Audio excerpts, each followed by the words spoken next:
Alors voilà, derrière nous, eh bien, ce que vous voyez, c'est l'autorail d'Ettore Bugatti qui a été conçu dans les années 30. Et je vais vous retourner l'image pour qu'on puisse bien voir. Alors il s'agit du résultat d'un concours qui avait été lancé à l'époque par les rails en France. Et c'est Ettore Bugatti qui l'a remporté. C'est une machine incroyable, d'un 8 cylindres qui a en dessous 800 chevaux, une vitesse de 130 km/h et qui a relié Paris-Deauville en 1934 en 2 heures. Voilà, on va aller un petit peu plus loin, on va vous montrer ça en détail, à tout de suite. Alors là, vous voyez, on le voit de plus près, cet autorail qui faisait 23 mètres de long, 40 tonnes.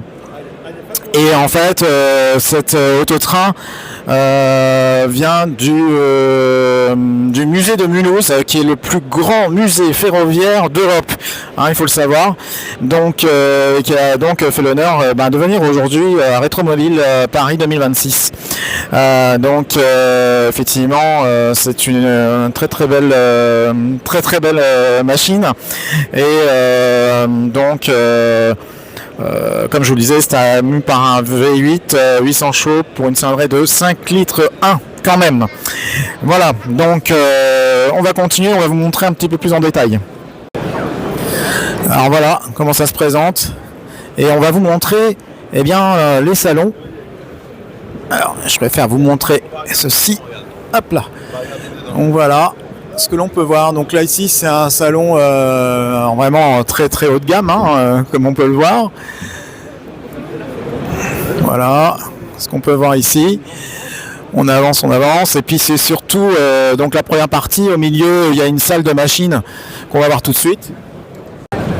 Alors ici, comme vous le voyez, c'est la salle des machines. On voit qu'il y a un personnage, un mannequin qui regarde dans une tourelle, pour voir, je pense, pour avoir une vue sur les rails. On va continuer. Là, on a un long couloir, vous allez voir, qui va nous mener sur un salon, je dirais, première classe. Alors voilà ce que je vous disais à l'instant, c'est un salon première classe que vous pouvez voir. Alors heureusement que j'ai ma caméra parce que c'est tellement haut qu'on voit pas grand chose. Moi je suis plus petit. Voilà. Et puis en fait avec toujours une baie vitrée qui nous permet d'avoir une vue pour les voyageurs sur les rails. Et donc c'est pas mal, et sur la nature en général qui doit défiler.